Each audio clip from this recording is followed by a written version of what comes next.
Senhor continue abençoando a cada um de vocês. Pastor Eduardo que vos fala, mais uma vez estamos aqui para trazer uma palavra para te abençoar, para ajudar no seu crescimento espiritual. Antes de iniciarmos, vamos orar, vamos falar com Deus. Bom, incline sua cabeça. Bondoso Deus, Pai Celestial, nós te louvamos e te engrandecemos por tudo que o Senhor tem feito e por tudo que o Senhor, Deus, vai fazer. Abençoa cada um dos ouvintes que tem nos acompanhado, que está nos ouvindo, e pedimos a Ti, Deus, uma bênção especial para cada um deles. Em nome do Senhor Jesus Cristo. Amém? Graças a Deus. Irmãos, queria compartilhar com vocês um pequeno estudo. É apenas o início de um grande trabalho, mas eu queria fazer um comentário no livro de Daniel, capítulo 5.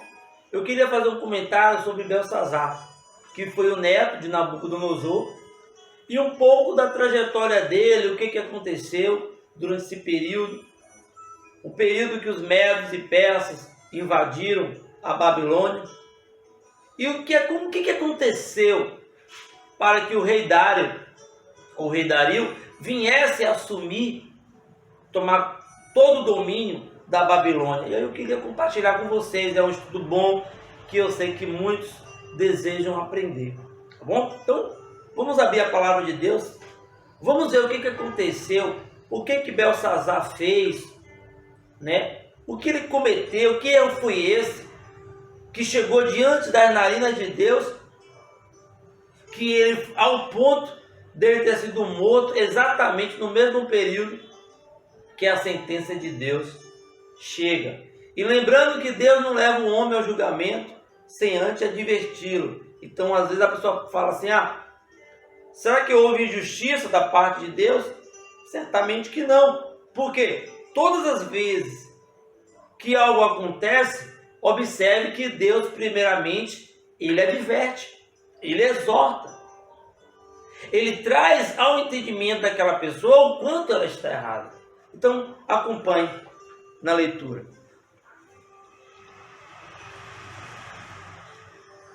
No livro de Daniel, capítulo 5, a partir do verso 22. E tu, seu filho Belsassar, não humilhaste o teu coração, ainda que soubeste de tudo isso. Olha lá, ele sabia. Então Deus não leva o homem a julgamento sem antes adverti-lo. Vamos para frente. Então ele sabia. E te levantaste contra o Senhor do céu, pois foram trazidos os utensílios da casa dele perante ti.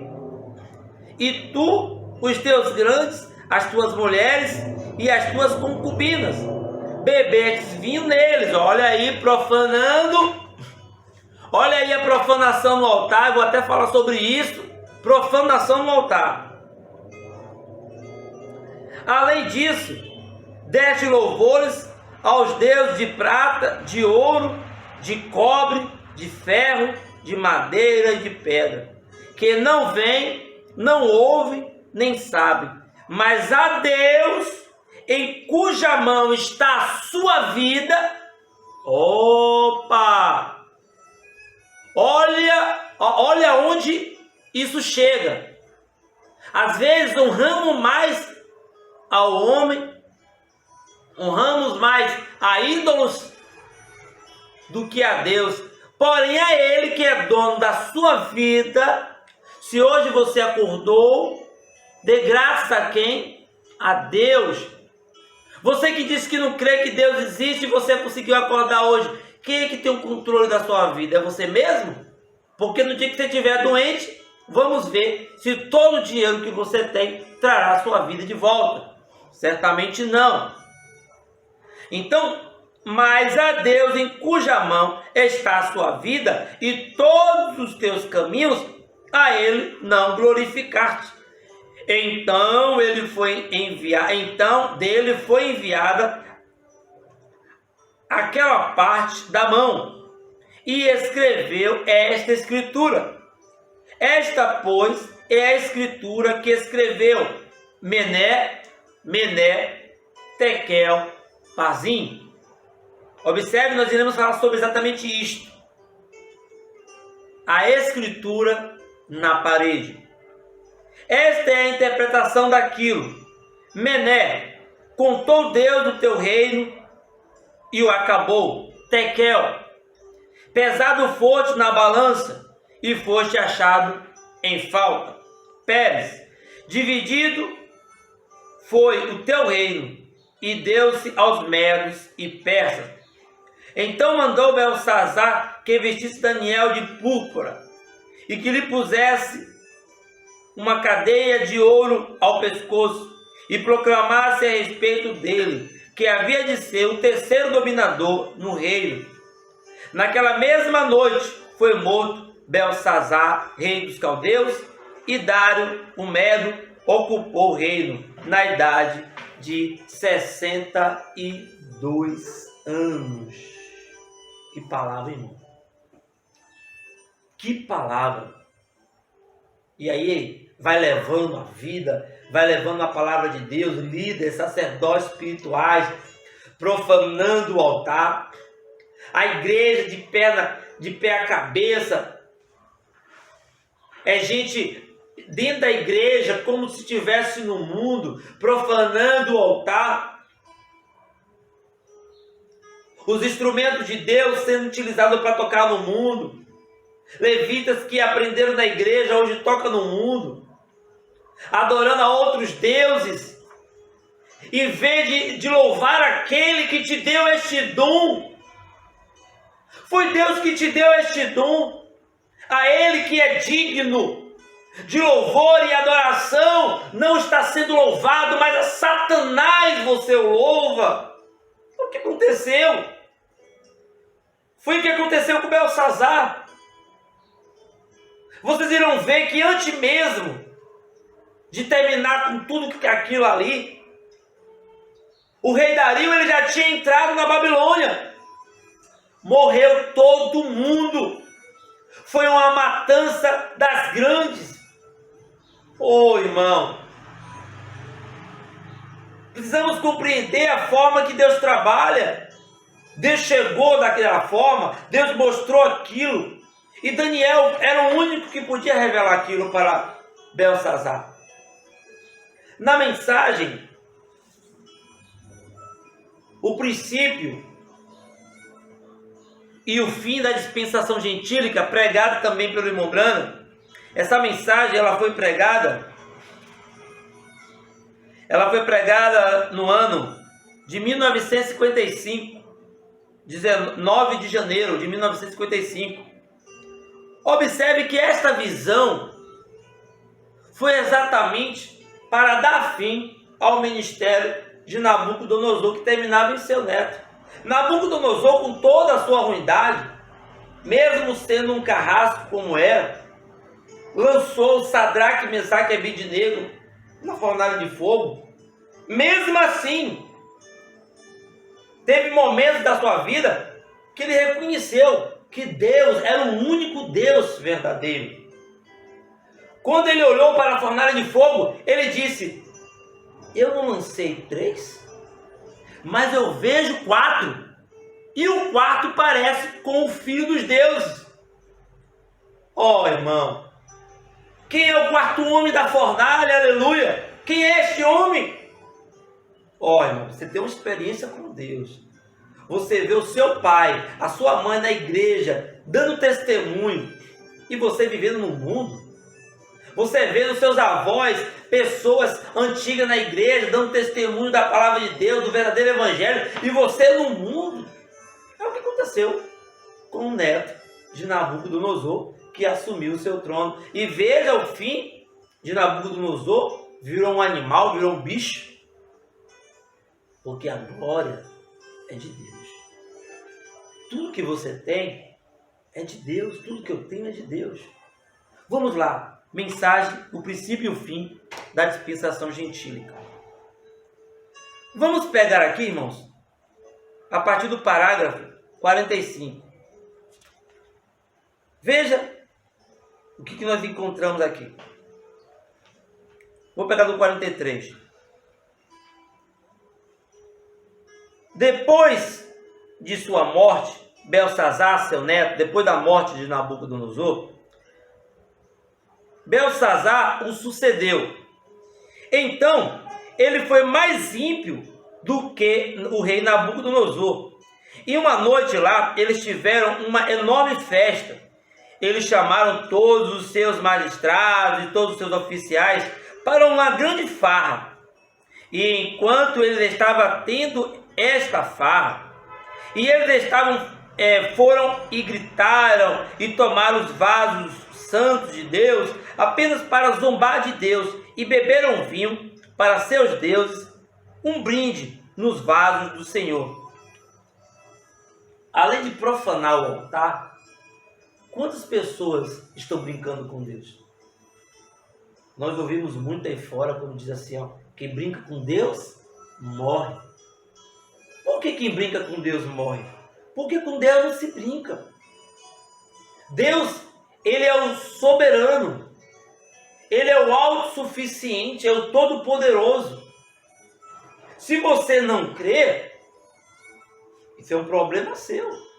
Mas aquele que crê, você deve respeitar. Você deve respeitar a fé de cada um deles.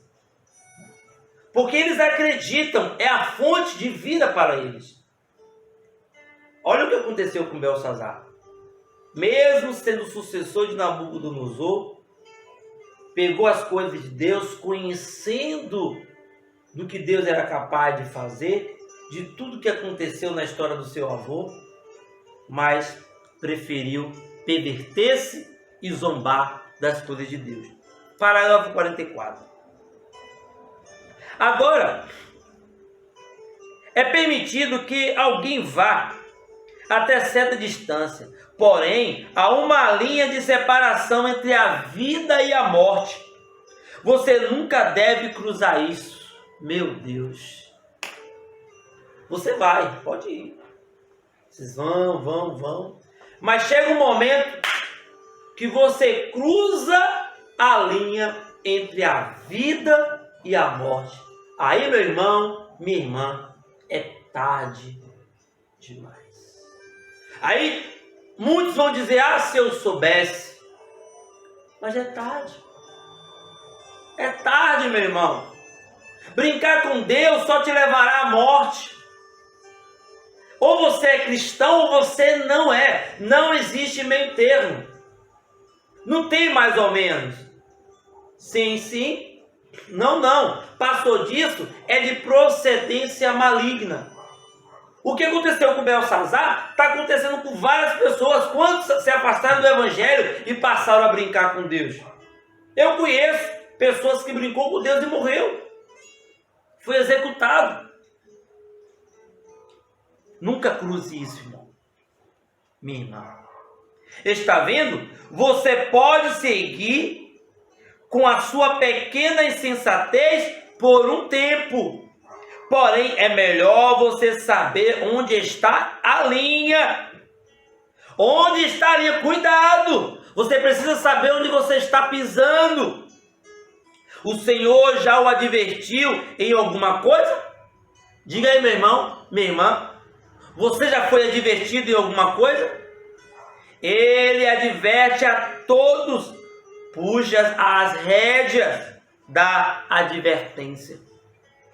Diz, agora chega. Então é melhor você observar o que você está fazendo. Daquele momento em diante, se você está pisando do outro lado em direção à linha da morte. A esta linha. Que coisa. E naquela noite, Deus puxou as rédeas para adverti-lo. E ele não quis dar atenção. Vai, traz os vasos do Senhor, começa a beber vinho e um brinde ao Deus deles. Então veio uma mão do céu e escreveu, Mené, Mené, Tekel, Ufazim. Significa, pesado foste da balança e foste achado em falta. Ninguém pode interpretar isto. Estava em língua estranha. E que era que nós estamos vivendo? Quem pode enxergar o profeta? Quem consegue enxergar? Ele é falso? É um fanfarrão mentiroso, é isso? É a única coisa que as pessoas conseguem ver no profeta? O irmão Branham, ele é o profeta do século XX. Pastor Eduardo, eu não creio. Querido, se você não crê, é uma decisão sua. Mas eu escolhi crer porque o seu ministério só aponta a Cristo. Aponta a ressurreição dos mortos. Aponta o batismo com o Espírito Santo. E eu vou continuar seguindo as denominações, sabendo ela, de onde surgiu cada uma delas. Quem é a grande prostituta? Quem são as meretrizes? Porque a igreja evangélica nunca existiu. A primeira instituição religiosa foi quem? Foi a igreja católica, que quer dizer universal. Ela foi a primeira instituição no mundo. Porque além da igreja primitiva, que não tinha o seu registro, porque a primeira instituição foi a igreja católica se perdeu, se envolveu com o Estado. E olha onde está a condição dela, ela está morta. Veja, pega a história, você vai ver que ela está morta. A palavra original é esta que está sendo pregada para você. Não somos melhores, somos diferentes. É necessário revelação. Peça a Deus, abra meus olhos, Senhor, para que eu possa enxergar e entender o que o pastor Eduardo está pregando. Aqui a mensagem. Olha o ministério. De quem é o ministério? A quem Deus confiou esta mensagem para o século XX? Ele é o Elias de Malaquias 4. A coisa é séria. E havia um homem ali que tinha o dom de interpretação, Daniel. Deste modo, ele vem e interpreta e diz ao rei o que aconteceria. E ali Deus destruiu aquela nação babilônica. Deus fez isso com Sodoma e Gomorra. Deus iria fazer com Nínive. Por que Deus não fez? Deus não fez com Nínive porque Deus enviou o profeta Jonas, que não queria. Não queria. Jonas queria que Deus pesasse a mão e destruísse Nínive. Irmão, Deus não vai fazer nada sem primeiro advertir cada um de nós. E ele enviou o profeta. O profeta veio, nasceu em 1909. Olha quantos anos atrás ele nasceu. O seu ministério foi vindicado. Você pode assistir no YouTube A Vida Sobrenatural de William Marion Branham. Vocês irão ver. Deus enviou um profeta para te advertir. Você está levando a sua vida de qualquer jeito. Você, pastor, nós dois, ministros do Evangelho, temos que honrar a palavra de Deus. Temos que pregar a palavra de Deus com temor, com fervor e tremor, irmão. Não podemos trazer para as igrejas um evangelho light, cheio de oba-oba, os jovens pervertidos. Nós precisamos pregar a verdade para eles. A coisa é séria. Então, Daniel estava ali.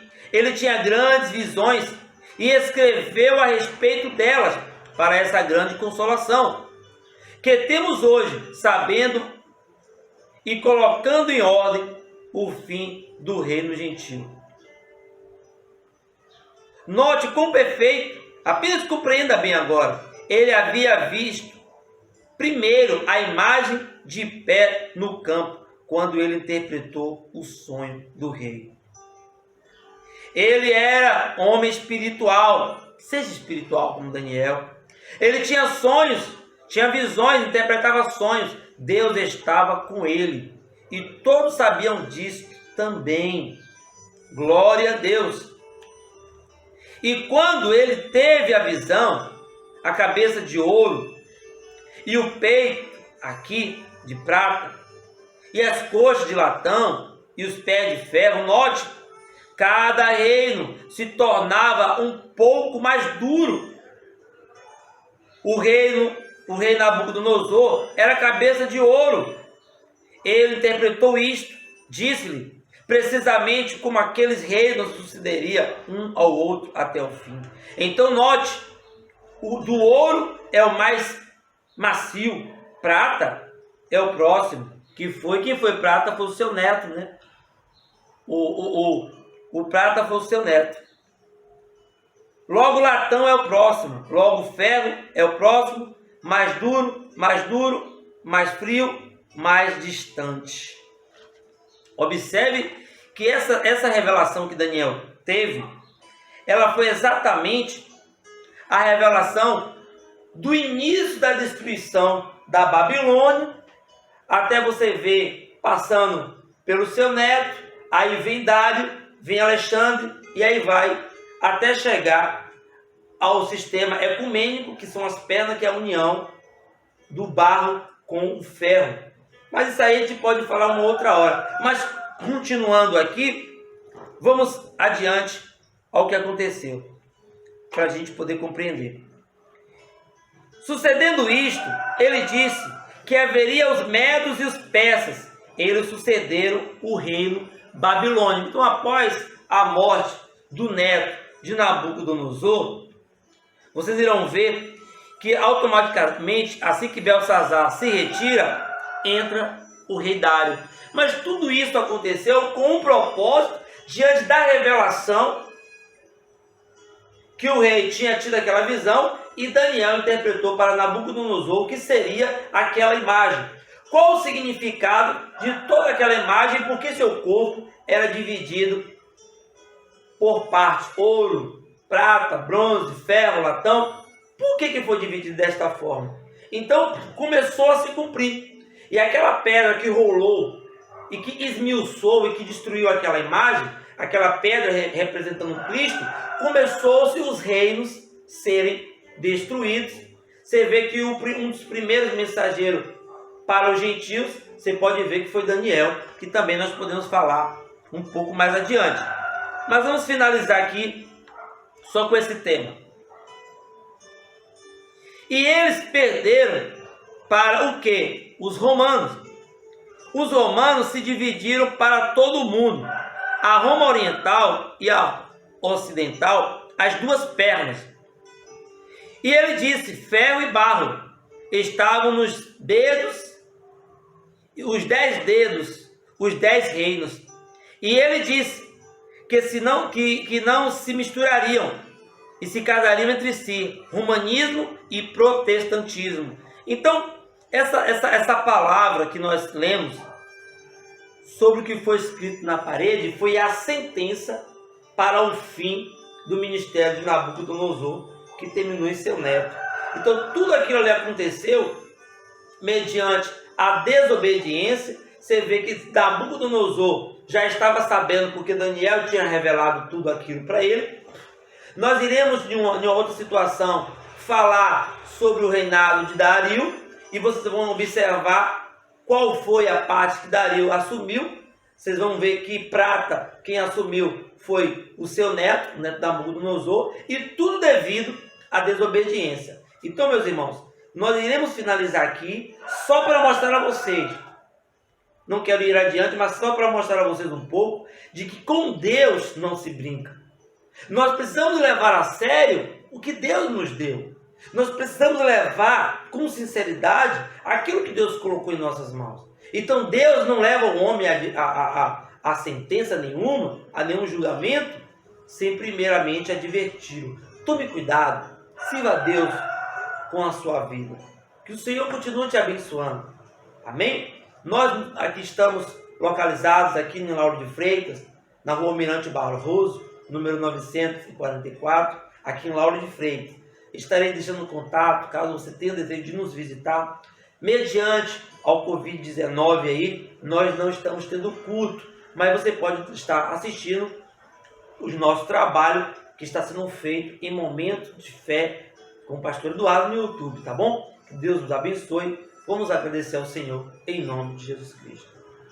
Bondoso Pai Celestial, Senhor Criador dos céus e da terra, nós te louvamos por tudo, porque o Senhor é bom e a tua misericórdia dura para sempre. Continua abençoando a cada um que tem ouvido, que irá ouvir esta mensagem. E que eles possam ser abençoados neste momento, no nome do Senhor Jesus Cristo. Amém? Amém. E graças a Deus.